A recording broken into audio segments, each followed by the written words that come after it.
Hello everyone, this is doctor Mansi from Bharat homeopathy. आज मैं आप लोगों के साथ बात करने वाली हूँ कि आप अपने पेट की जो गर्मी है, जैसे कि अभी गर्मियों का मौसम आ गया है, काफ़ी ज़्यादा गर्मी रहने लग गई है, जिसकी वजह से हमारे स्टमक में भी गर्मी बन जाती है। हमारे स्टमक को भी ठंडक की ज़रूरत होती है, जैसे कि हमें ज़रूरत होती है। तो मैं आपके साथ आज कुछ ऐसी टिप्स शेयर करने वाली हूँ जिससे कि आप अपने स्टमक को ठंडा रख सकते हैं। अगर आपके स्टमक में ओवर हीट प्रोड्यूस हो जाती है या हीटिंग इफ़ेक्ट आ जाता है तो आपको नॉज़िया जैसी फीलिंग हो जाती है, आपको हैवीनेस लगने लगती है, आपका डाइजेशन जो है वो थोड़ा सा इम्पेयर्ड हो जाता है, आपको फीलिंग अच्छी नहीं रहती है, आपका जो दिन है वो भी ख़राब जाता है क्योंकि आपका उससे मन कच्चा होने लगता है। इसीलिए गर्मियों के सीज़न में स्टमक का भी ठंडा रहना बहुत ज़्यादा ज़रूरी है। उसके लिए मैं आपके साथ कुछ टिप्स शेयर करने वाली हूँ जिससे कि आप अपने स्टमक को ठंडा रख सकते हैं। सबसे पहली टिप है हाइड्रेशन। हाइड्रेशन एक बहुत ही ज़रूरी चीज़ है गर्मियों में। आपको इनफ वाटर पीना है, आपको लिक्विड्स पीते रहना है। अब आप वो जूस लीजिए या कोई लिक्विड ड्रिंक लीजिए और पानी तो पीना ही पीना है। इसके अलावा अगर मैं बात करूँ तो दही, आप अपनी डाइट में, आप अपने लंच में 1 कटोरी दही ज़रूर इंक्लूड करें। अगर आप दही अपनी डाइट में इंक्लूड करते हैं तो वो भी आपके स्टमक को बहुत ज़्यादा ठंडक देगा और साथ ही आपका डाइजेशन भी उससे बहुत ज़्यादा इम्प्रूव हो जाएगा। उसके बाद अगर हम बात करें तो सौंफ, सौंफ आती है, वो बहुत ज़्यादा उसकी तासीर जो होती है वो ठंडी होती है।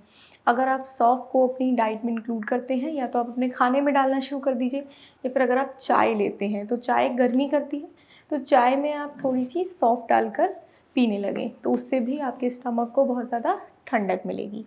और अगर हम बात करें तो क्यूकम्बर यानी कि खीरा, खीरा भी गर्मियों का ऐसा फ्रूट या वेजिटेबल कह लीजिए, एक ऐसी चीज़ है जो आपको बहुत ज़्यादा फ़ायदा देती है। खीरा खाने से आपका हाइड्रेशन भी होता है, क्योंकि क्यूकम्बर में बहुत ज़्यादा वाटर कंटेंट होता है तो वो आपको हाइड्रेशन भी प्रोवाइड करता है। साथ ही साथ क्यूकम्बर फाइबर का भी एक सोर्स होता है और साथ ही साथ क्यूकम्बर एक कूलिंग एजेंट भी है जो कि आपके पेट को ठंडक पहुंचाएगा। अगर वैसे ही हम बात करें तो कुछ सीजनल फ्रूट होते हैं जो कि आपके पेट को ठंडक पहुंचा सकते हैं, जैसे कि वाटरमेलन या फिर मस्क मेलन। ये दोनों ही सीजनल फ्रूट्स हैं जो कि गर्मियों के मौसम में आते हैं और ये दोनों ही फ्रूट्स आपको बहुत ज़्यादा हाइड्रेटेड भी रखते हैं और आपके स्टमक को कूलिंग इफेक्ट भी देते हैं।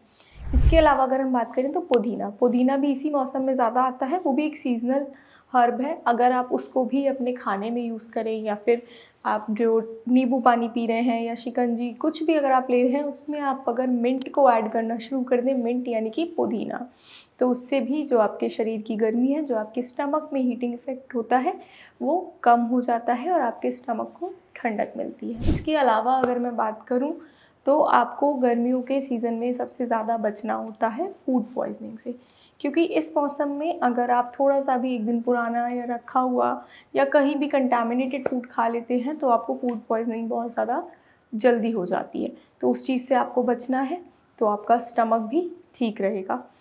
एक और चीज़ कि आपको छोटी-छोटी मील्स लेनी है और थोड़े से इंटरवल के बाद, थोड़े-थोड़े इंटरवल्स के बाद, जैसे 2 टू 3 आवर्स के बाद आप थोड़ा-थोड़ा कुछ खाते रहिए, जिससे कि आपके स्टमक में हीट प्रोड्यूस ही नहीं होगी और आपका स्टमक काफ़ी ज़्यादा बैलेंस रहेगा। एक होता है कोकोनट वाटर, कोकोनट वाटर भी गर्मियों के सीज़न में बहुत ज़्यादा फ़ायदा करता है। ये आप मॉर्निंग भी ले सकते हैं या फिर आप इवनिंग में भी ले सकते हैं। ये भी आपके स्टमक को बहुत ज़्यादा कूलिंग इफ़ेक्ट देता है। ये सारी ही कुछ ऐसी टिप्स हैं जो कि आपके स्टमक को बहुत ज़्यादा फ़ायदा देने वाली हैं। और अगर आप आईबीएस के पेशेंट हैं तो भी ये सारी टिप्स आपके बहुत ज़्यादा काम आने वाली हैं, क्योंकि आईबीएस में हमारा स्टमक बहुत ज़्यादा अपसेट हो जाता है और अगर हमारा स्टमक अपसेट है तो हमें ऐसी चीज़ों की ज़रूरत है जो कि हमारे डाइजेशन को इम्प्रूव करती हैं। तो ये सभी चीज़ें आपको करनी है, अपनी डाइट में इंक्लूड करनी है। और साथ ही अगर आपको आईबीएस की या स्टमक से रिलेटेड कोई भी इशू है तो आप भारत होम्योपैथी में संपर्क कर सकते हैं। यहाँ पर पूरी एक डॉक्टर्स की टीम है जो कि आपको बहुत अच्छा ट्रीटमेंट देंगे। Thank you.